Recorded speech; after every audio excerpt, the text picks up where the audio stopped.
Welcome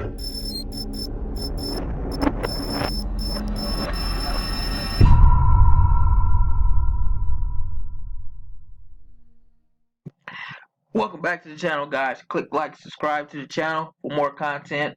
If you want to sell on Amazon, fixed credit, taxes, all that good stuff at Moneymakers TV, and you also can find us on Facebook, Facebook / Moneymakers TV. The purpose of this video is for the people that's actually looking for the stimulus. They haven't seen it. They don't know where it is. They don't know where the first one is. So we want to kind of just go over this. If you know me about my channel, if you haven't been following my channel, I am a tax professional at H&R Block. Taxes is my main job, but I do a whole lot of other entrepreneurial stuff. So what we need to do is you go to irs.gov. Make sure it's .gov. It's not some .com or some scam or anything like that. Okay. All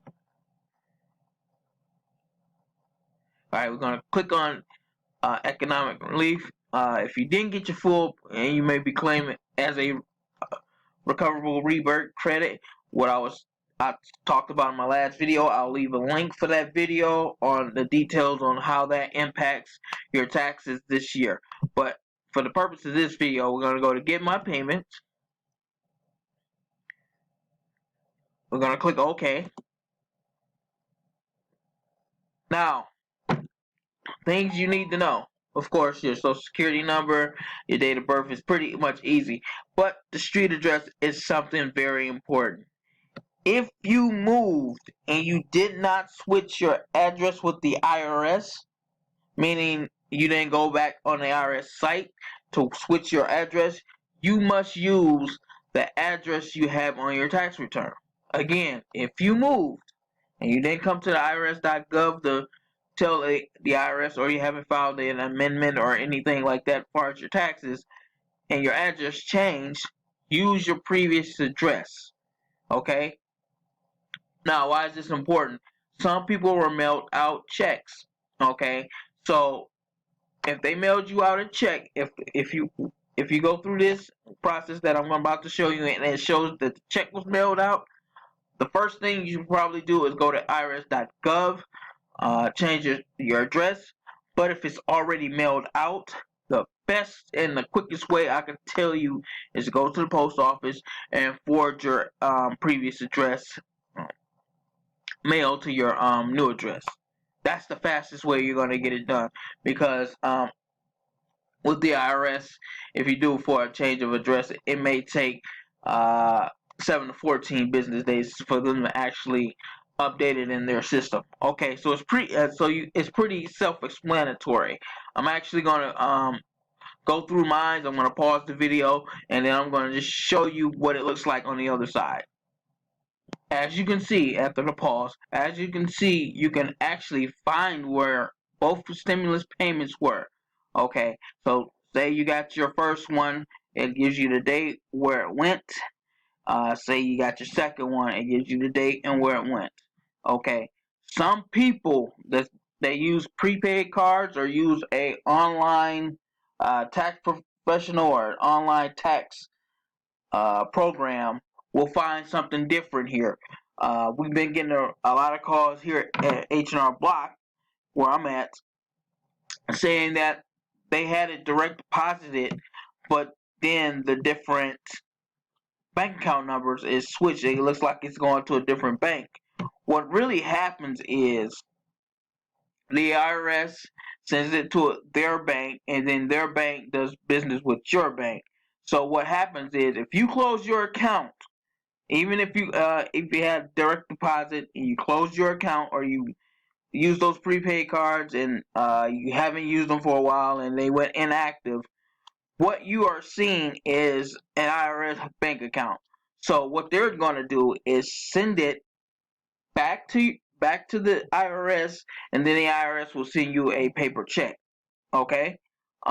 If you don't recognize the bank account number, that's mainly what happened if you close your direct deposit account, or you use the prepaid card, or you use one of those one of the services online to do your own taxes.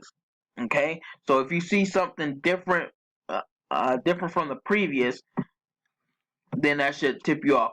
Now, say if you did put a direct deposit, and then you see right down here it says it's been mailed. For some uh, reasons, they may have not recognized the account, so they decided to mail you the check. Or if you received your check in the mail, then all of a sudden you see your bank account numbers there. It's likely because you got the stimulus before they actually processed your last year's tax return. So if you did your tax return after they mailed out the stimulus, they were going off your 2019 taxes, not your 2020. I mean your 2000. Your 2018 taxes, not your 2019 taxes, because they weren't filed. So they mailed you out a check. But since you did your taxes for that year and you put a bank account number down, they're gonna mail it to you in your bank account. Okay? So if you do not see this and it says it's a general message that says you might not be eligible, or you had SSI or something in that nature, you want to go to one of our offices at H&R Block, and they will help you figure out how to receive your payment. Now, you're not eligible for it if you had outstanding debts, uh, such as a child support payment. Now, if you had outstanding debts to the IRS, that didn't affect it. But if you had child support payments or payments to the state, it might have affected your stimulus payment. Or if you were a non-resident, you weren't supposed to get the stimulus. Okay. Again, just to reiterate, if you receive this and you see it's all correct, cool. If you see that your first deposit was in to your prepaid card or to a offline bank or something like that, and then all of a sudden your bank account number is to a different bank account, that's mainly because you had an inactive account, or you closed a previous account, and that bank account is actually the IRS bank, and then the IRS will backtrack it and send you a check in the mail. If they don't, you're able to claim that on your taxes, okay, as a federal recovery rebate. But the thing is, you want to make sure that you're not going to receive it, because then you'll be double dipping, and then they'll send you a letter saying you need to pay the money back. So make sure that you're not going to receive it before you put it on your taxes. Okay? So mainly if you get that other message that says you qualify for it, but you got that other message and you didn't receive any stimulus payments, then you will want to claim that on your taxes. Okay? Click like, subscribe to the channel. We'll see you in the next video.